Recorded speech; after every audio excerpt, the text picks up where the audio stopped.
उपहार मिलेगा। और फिर जब आए तो आज मैं जब मंच पर चढ़ा तो पहले तो मुझे लगे कि लोग बाग ऐसे घुर्रा के देख रहे होंगे, बोले बता यार ये कोई बात है, हम कब से बैठे हैं। पर आप लोगों का उत्साह देख करके मेरे को तो सबकी बलैयां लें भैया, जय हो। आप सब जयपुर वाले, हमारे गोविंद देव जी सही हाथों में हैं, सही लोगों के पास है। नहीं तो ऐसा होता है ना कि अपने घर का व्यक्ति कहीं और जावे तो घर के लोग बड़े चिंतित होते, पता नहीं वहां के लोग कैसे होंगे, ध्यान रखेंगे कि नहीं भोजन पर आज ये बात सिद्ध हो गई कि गोविंद देव जी इसीलिए टिक गए हैं क्योंकि आप सब लोगों का जो उत्साह है, जो प्रेम है, वो निश्चित ही बहुत वंदनीय है। फिर भी हम पूज्य महाराज जी, हमारे मध्य में विराजमान आचार्य बड़े भैया जी, छोटे भैया जी और हमारी संपूर्ण आचार्य प्रणाली और आप सब श्रोताओं से एक और बार क्षमा मांगते हैं। हम बहुत विलंब से आए हैं, पर कल से हम बिल्कुल एग्जैक्ट टाइम पे आएंगे, यही दे रहे हैं आपको। चलो कल से हम टाइम पे ही रहेंगे, बिल्कुल आप बिल्कुल निश्चिंत होके सुनिएगा। आज हमारे परम पूजनीय श्री आशीष जी महाराज, वे कह भी रहे थे कि उनका बहुत समय से भाव था कि कभी ठाकुर जी की सेवा करें, और आज ठाकुर जी उनकी सेवा के लिए ही हमको विलंबित कर रहे थे। इस कथा की एक बहुत विशेष बात है, हम ज्यादा देर नहीं बोलेंगे, थोड़ी देर ही कुछ कहेंगे। इस कथा की सबसे विशेष बात क्या है? प्रमुख यजमान प्यारे गिरधर लाल जी हैं। पूरी दुनिया की किसी भी कथा में, पूरी दुनिया की किसी भी कथा में प्यारे गिरधर लाल जी 7 दिन नहीं विराजते। केवल एकमात्र भक्तमाल की कथा जो कि श्री जयपुर में हो रही है, एकमात्र यही कथा है जहां ठाकुर जी बैठते हैं। इसलिए ये बड़े सौभाग्य की बात है कि आप सब लोग ठाकुर जी के साथ बैठ के कथा सुन रहे हो। हमारे पीछे सब लोग दोहराइएगा, हरिजू आए विराजिए, हरिजू आए विराजिए, प्रभु जी आए विराजिए, प्रभु जी आए विराजिए, कथा रसिक हरिदास, रसिक हरिदास, तुम श्रोता भक्तमाल के, तुम श्रोता भक्तमाल के, तुम पद रज हम दास, तुम पद रज हम दास। यही है भक्तमाल के श्रोता। और कितना बड़ा सौभाग्य, मैं तो अपने सौभाग्य पर नृत्य करने का मुझे मन होता है। हम जहां से आ रहे हैं, रेवासा धाम, वही पीठ है जहां पर श्री नाभाजी महाराज ने भक्तमाल जी की रचना की। नाभाजी के उस रेवासा धाम को 7 दिन कथा सुनाई भक्त भागवत जी की, और वहां आज वहां के आचार्य चरण, पूर्वाचार्य चरण का महोत्सव करके यहां कथा करने, वो कथा करने आए हैं जो हमारे, एक प्रकार से कह दिया जाए तो रेवासा में हमारे यजमान कौन हुए? रेवासा में हमारे यजमान श्री नाभाजी, रेवासा में हमारे यजमान श्री अग्रदास जी महाराज। तो अग्रदास जी महाराज और नाभाजी महाराज हमारे यजमान हैं, उनको कथा सुना के आए हैं। और उनको कथा सुना करके आकर के यहां अब आप लोगों को जो कथा सुना रहे हैं वो कौन सी कथा है? जो श्री नाभाजी ने हमको दक्षिणा प्रदान की। क्या? भक्तमाल। एक प्रकार से रेवासा कथा की दक्षिणा हम अकेले नहीं, सब में वितरण कर रहे हैं, सब में बांटने के लिए आए। श्री अग्रदास जी महाराज जो कि सखी स्वरूप में चंद्रकला जी के अवतार हैं, और चंद्रकला जी के भाव से श्री सियाजू की सेवा करते हैं। लेकिन अकेली सिया जी की सेवा से उनको तृप्ति नहीं है, इसलिए वे श्री भरतलाल जी के रूप में आते हैं और श्री राम जी की सेवा करते हैं। तो भरतलाल जी के रूप में श्री राघव जी की सेवा, चंद्रकला जी के रूप में श्री जानकी जी की सेवा, और कलिकाल में हम आप सबके हृदय को स्वस्थ करने के लिए और भक्त अभिसिंचित करने के लिए वही श्री भरत जी, श्री चंद्रकला जी, श्री अग्रदास जी के रूप में प्रकट हुए। अग्रदास जी महाराज, उनके परम शिष्य श्री नाभा गोस्वामी जी। आशीष जी सुनाए थे क्या भक्तमाल जी की कुछ ये भूमिका सुनाई थी क्या? हाँ, तो नहीं सुनाई तो हम सुना दे रहे हैं, हम आप भूमिका ही सुना देते हैं। अच्छा, तो कहीं पता चली मैं सुना दूं, आप सब सुने बैठे हों, वही ध्यान से सुनिए। 5 मिनट में बैठ ही जाओ, अभी मत जाओ, हैं थोड़े सुन के फिर चले जाना। हाँ, बैठ जाओ। वाह, क्या बता रहा था मैं? हाँ, तो श्री अग्रदास जी महाराज ध्यान में बैठे, और ध्यान में क्या करते हैं? मानसी में श्री प्रियालाल जी की सेवा करते हैं। जैसे हमारे वृंदावन में, और भैया जिन्होंने पिछले वर्ष वाली कथा नहीं सुनी है ना, उन सबसे हमारी प्रार्थना है वो जरूर सुन लीजिए। रसिक त्रिवेणी पर कथा हुई थी यहाँ पर, श्री स्वामी हरिदास जी, हरिवंश महाप्रभु और हरिराम व्यास। रसिक त्रिवेणी जैसे हमारे वृंदावन में रसिक त्रिवेणी है, ऐसे श्री राघव जी की सेवा परंपरा में श्री अग्रदास जी की भूमिका है। श्री अग्रदास जी महाराज रस परंपरा के अधिष्ठाता है। जैसे रस परंपरा हमारी श्री सरस कुंज की रस परंपरा है, ऐसे ही श्री राघव जी की परंपरा में रस परंपरा के एक प्रकार से कहते हैं तो जनक कौन है? श्री अग्रदास जी महाराज। उनका काम और चीजों से नहीं है, उनका तो एक ही भाव है कि क्या श्री प्रियालाल जी दोनों निकुंज में विराजे रहो, राजी रहो और कुछ मत करो। कहां तक कहें, मिथिला के लोग ये नहीं मानते, वे कहते हैं कि रावण वध तो किसी और ने किया है, हमारे जमाई राजा राम जी तो कभी हमें छोड़ के गए ही नहीं, वो तो मिथिला ब्याह करने आए और श्री जानकी जी के साथ फिर यहीं रह गए, यहां से कहीं नहीं गए। ऐसा मिथिला का भाव है। तो ऐसे भावों के प्रवर्तक हैं श्री अग्रदास जी महाराज। इन भावों में सबका प्रवेश नहीं हो पाता। प्रियालाल जी की नित्य निकुंज की सेवा, तो आप अपने आसन पर बैठ करके नेत्र बंद करके ध्यान लगा करके श्री प्रियालाल जी की मधुर सेवा कर रहे थे।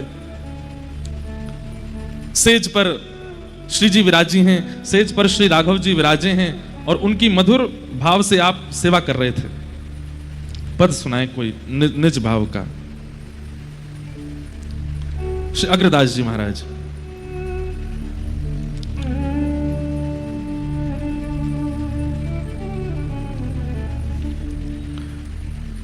जैसे हमारे स्वामी हरदास जी महाराज आदि सबने ठाकुर जी के भाव को प्रस्तुत किया, अंतरंग भाव, ऐसे अग्रदास जी ने श्री राघव जी के भाव। अब जैसे कैसा पद है? बसो मोरे नैनन में सिया राम, बसो मोरे नैनन में सिया। कितने सुंदर शब्द हैं। ऐसे ही हमारे व्रज में भी गाते हैं, बसो मोरे नैनन में दो चंद, बसो मोरे नैनन में। लेकिन श्री अग्रदास जी क्या गा रहे हैं? कल्प बेली श्री जनक नंदिनी, कल्प बेली श्री जनक नंदिनी, रघुनंदन घनश्याम, रघुनंदन घनश्याम, राजत रतन जड़ित सिंहासन, राजत जड़ित सिंहासन, जुगल जोड़ी अभिराम, जुगल जोड़ी अभिराम, बसो मोरे नैनन में सिया राम, बसो मोरे नैनन में सिया राम। अग्र अली, अली शब्द वैसे तो सब जानते हो, अली मतलब सखी, अली मतलब सहचरी। अग्र अली निरखत यह शोभा, अग्र अली निरखत यह शोभा, वारत कोटिक काम, वारत कोटिक काम, बसो मोरे नैनन में सिया राम, बसो मोरे। तो ऐसी अंतरंग रस उपासना श्री अग्रदास जी महाराज करते हैं। और कैसे करते हैं? कभी जाइएगा रेवासा, वहां पर पीछे जहां अभी हमारे श्री अग्रमलुक पीठाधीश्वर महाराज जी विराजे हैं, परसों यहां पधारे थे, वहीं पीछे सीए मनरंजनी वाटिका है, जो कि श्री अग्रदास जी महाराज ने एक सुंदर फुलवारी वाटिका बनाई और वहां बैठ करके आप नेत्र बंद करके ध्यान करते हैं। यहां से सियाजू आ रही हैं, यहां से राघव जी आ रहे हैं, उनकी नित्य केली चल रही है और वे स्वयं चंद्रकला सहचरी हैं। कभी चवल डोरा रही हैं, कभी पान बीड़ी पधरा रही हैं, कभी माला पधरा रही हैं, कभी इत्र पधरा रही हैं। ऐसी भावनाओं से वे ठाकुर जी की सेवा करते थे और उनकी सेवा करते थे श्री नाभाजी महाराज। नाभाजी महाराज बगल में पंखा लिए झल रहे हैं।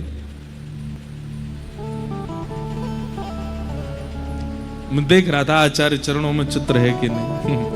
तो श्री नाभाजी महाराज हाथ में पंखा लिए झल रहे हैं और श्री अग्रदास जी महाराज मानसी में ठाकुर जी की किसी लीला का चिंतन कर रहे हैं। और श्री नाभाजी क्या कर रहे हैं पता है? अपलक नेत्रों से पंखा झलते झलते अग्रदास जी के मुख को देख रहे हैं और मुख देखते देखते अनुभव करना चाह रहे हैं कि हमारे गुरुदेव किस लीला का चिंतन कर रहे होंगे।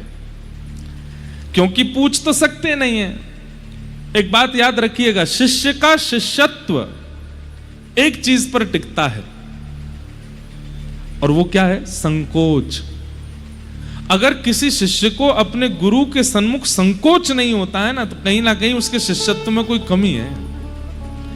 इसलिए संकुचित होना गुरुदेव के आगे, हम भले ही बहुत मुंह लगे हैं, गुरुजी हमारे गले में गलवैयां डालते हैं, गुरुजी हमारे संग डोलते हैं, गुरुजी हमारी गाड़ी में बैठ जाते हैं, गुरुजी हमारे पीछे बाइक पर बैठ जाते हैं, फिर भी शिष्य को चाहिए अत्यंत संकुचित रहे अपने गुरुदेव के आगे। ये उसके शिष्यत्व का स्वरूप होता है।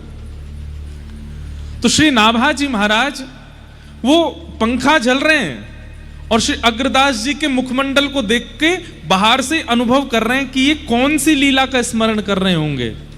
और तभी कौन सी लीला का स्मरण आया कि आज जानकी जी राघव जी से कह रही हैं, बोले क्या? विपरीत श्रृंगार करेंगे हम दोनों।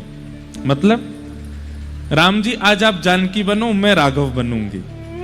आहा, नाभाजी के नेत्र सजल हो रहे हैं, कितनी सुंदर लीला का स्मरण कर रहे हैं गुरुदेव। और राम जी संकोच कर रहे हैं, सीता जी से कह रहे हैं नहीं नहीं नहीं, मुंह को बहुत शर्म आवे, मैं नहीं करूंगा। बोले नहीं, आज तो करना ही पड़ेगा।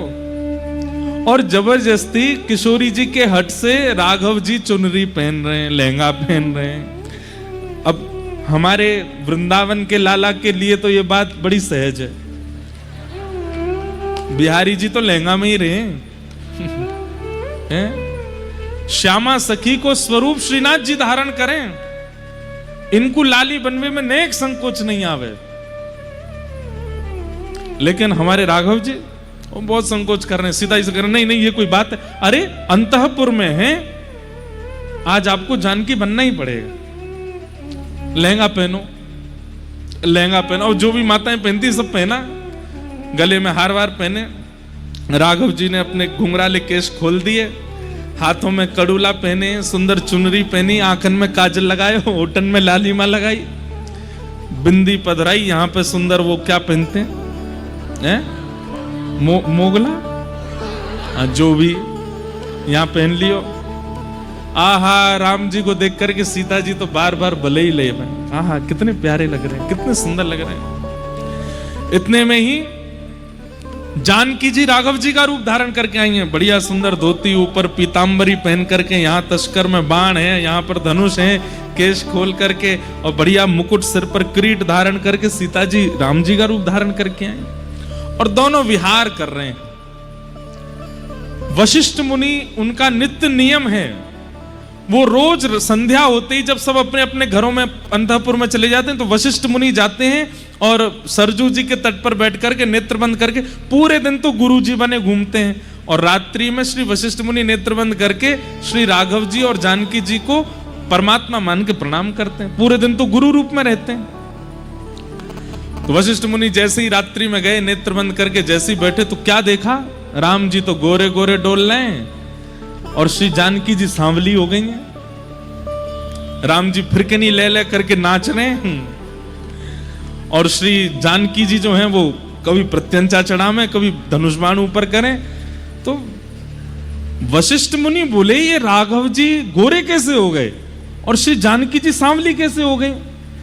अब सोचिए वशिष्ठ मुनि का चिंतन कितना तीव्र है कि अंतःपुर में राघव जी जो लीला कर रहे हैं वो उनको सरजू जी के तट पर अनुभव हो जाती है। उनके मन में बेचैनी हुई, बोले ये कैसे हो सकता है? अब वशिष्ठ ऋषि उनको कौन रोके, सीधे घुसते चले गए कनक भवन में। अब कनक भवन में राजाओं के यहाँ नियम होता है कि कोई आ रहे होते हैं तो हल्ला करते हैं, आगे फिर आगे वाले सैनिक उससे आगे हल्ला करते हैं, सावधान श्री वशिष्ठ गुरु पधार रहे हैं। ऐसे हल्ला होते होते जैसी अंतःपुर में आवाज गई, राम जी यहाँ सुंदर चुनरी लिए बैठे हैं, इतने में ही आवाज आई, सावधान श्री वशिष्ठ गुरु पधार रहे हैं। जैसे ही राम जी ने सुना, तुरंत चुनरी उठा के, अरे सीता जी ये क्या हो गया, देखो गुरुदेव आ रहे हैं। अच्छा, औरों के लिए तो किवाड़ बंद रहती है, कोई भीतर नहीं आ सकता, पर गुरु वशिष्ठ तो सीधे नॉक भी नहीं करेंगे, सीधे भीतर ही आएंगे। राम जी तुरंत दौड़े, महाराज लहंगा उतारो, चुनरी उनरी फेंकी, ऊपर ते सब निकारे, अपनों मुंह सब पहुंच माच के बिंदी बिंदी हटाई के सारे बांधे। तुरंत पीतांबरी पहनी। जानकी जी तो भीतर ही चली गई, बोले तुम संभालो, हम तो भीतर रहेंगे। अच्छा, बहुएं तो बच भी सकती हैं, ये कहां जाएं? इतने में बस धोती पहन के पीतांबरी धारण करी ही है, इतने में तो द्वार खुल गए। वशिष्ठ मुनि सामने। राम जी, श्री चरणों में प्रणाम गुरुदेव। राघव, सब ठीक है? जी गुरुदेव। देखे तो राम जी तो सांवले ही हैं। बोले पता नहीं आज मेरे चिंतन में कुछ था। वो गुरुदेव कुछ कह रहे हैं आप? बोले नहीं नहीं कुछ नहीं, जानकी लाली ठीक। इतने में जानकी जी भी आ गए। गुरुदेव प्रणाम, सब ठीक है। थोड़ी देर देखने लगे इधर उधर, बोले कुछ तो हुआ था, मेरे चिंतन में कैसे विपरीत हो गए। अच्छा ठीक है राघव, अब तुम सो जाओ, मैं चलता हूं। राम जी जैसे ही प्रणाम, सिर झुका के प्रणाम किए, तो घुटने पे बैठ के प्रणाम करके जैसे उठे, सोई राम जी की मांग का सिंदूर दिख गया। बाकी सब श्रृंगार तो उतर गए, पर सिंदूर लगो रह गयो। वशिष्ठ बोले राघव ये क्या है? अरे गुरुदेव नहीं गुरुदेव कुछ नहीं, वो तो ऐसे। वशिष्ठ मुनि मुस्कुरा गए। संकोच मत करो, मैं किसी को नहीं बताऊंगा। अब सोच लीजिए वशिष्ठ मुनि ने कैसी छुपाई बात की, आज हम भी आप सबको बता रहे हैं। सब जगह फैली गई। तो ऐसी निभृत निकुंज की लीला श्री अग्रदास जी चिंतन कर रहे हैं, और चिंतन करते करते नेत्रों से अश्रुपात करते जा रहे हैं। और श्री नाभाजी महाराज वो पूछ नहीं सकते, पर दूर खड़े खड़े पंखा जल रहे हैं, और देखते देखते गुरुदेव की मुख कांति से ही अनुभव कर रहे हैं कि अब इनको ऐसा दिख रहा है, अब इनको ऐसा दिख रहा है। और तभी श्री अग्रदास जी महाराज की भ्रकुटी थोड़ी टेढ़ी हुई, और जो ध्यान में सिया राम जी की मधुर लीला चल रही थी वो अंतर ध्यान हो गई। क्यों? श्री अग्रदास जी का कोई शिष्य समुद्र रास्ते से कुछ सामग्री लेकर के जहाज में आ रहा था, और बहुत तेज तूफान आने की वजह से वो घबरा करके श्री अग्रदास जी को पुकार रहा था, हे गुरुदेव श्री अग्रदास मेरी रक्षा करो, हे गुरुदेव श्री अग्रदास मेरी रक्षा करो। और उस शिष्य के पुकारने से यहां अग्रदास जी का चिंतन भंग हो गया। लेकिन ऐसे जब भ्रकुटी थोड़ी तिरछी सी हुई, तो बाहर खड़े श्री नाभाजी बोले गुरुदेव के मन में क्या चल रहा है? और तभी मुखमंडल से पहचान तो जाते ही थे, तभी उन्होंने देखा कि ओहो इनका कोई शिष्य दूर नाव में पुकार रहा है, वो तूफान में फंस गया है।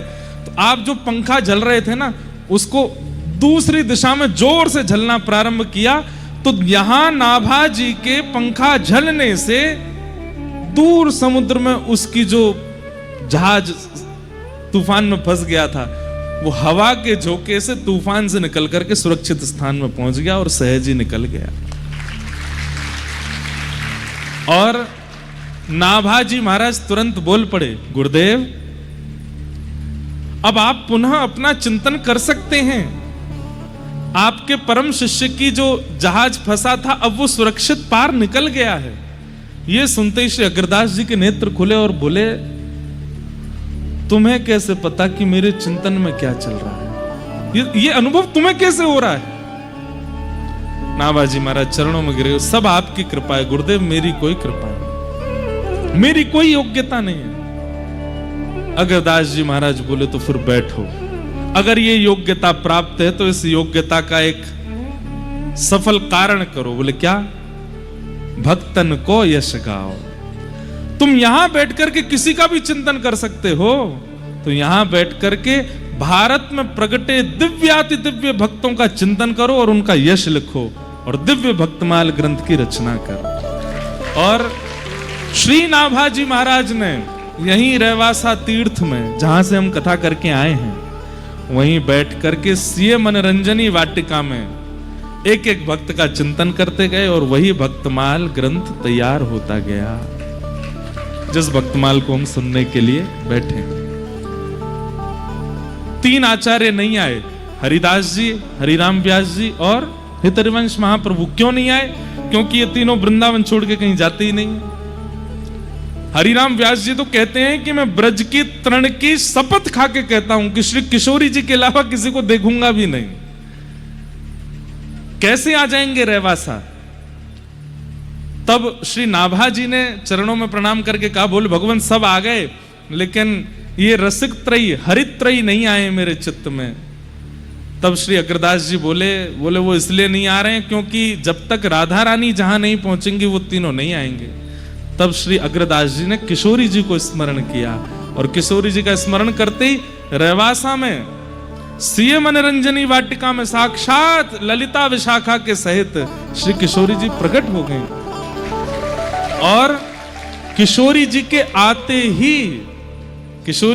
ही अग्रदास जी ने प्रणाम किया, और तभी किशोरी जी ने इशारा करके दिखाया तो श्री हितरवंश महाप्रभु, स्वामी श्री हरदास जी और हरिराम व्यास जी तीनों आचार्य आ गए, और तीनों ने अपने भाव वहां पुष्ट कराए। ऐसा भक्तमाल ग्रंथ है।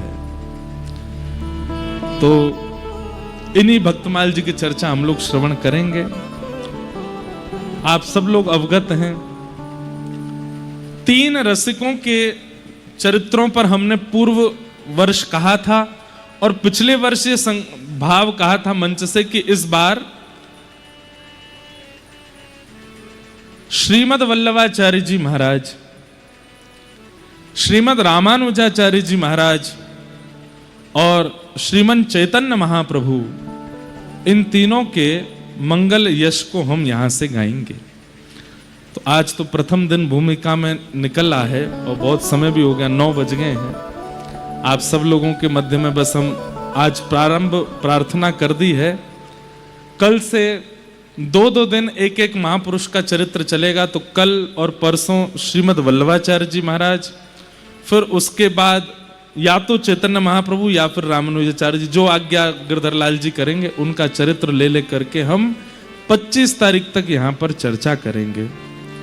कथा का समय 4 बजे से है। आप लोग 3 बजे आ जाना, हम 4 बजे पक्का आ जाएंगे, पक्का, हमारी बात मान लो। और एक बात हम आप लोगों से बहुत निवेदन करके कह दें, इस कथा को छोड़िएगा नहीं। हम सही बता रहे हैं, दुनिया भर में कथा होती है, पर ये हमारे महाराज जी की सन्निधि में, हमारे महाराज आचार्य चरणों की सन्निधि में, और सबसे बड़ी बात प्यारे गिरधर लाल जी के श्रोता के युक्त रूप में कथा होती है। इससे भव्य, इससे दिव्य, इससे बृहद कथाएं हो सकती हैं, लेकिन ऐसी अनुपम कथा सब जगह नहीं होती। इसलिए आप सब लोग सावधानी से आइएगा।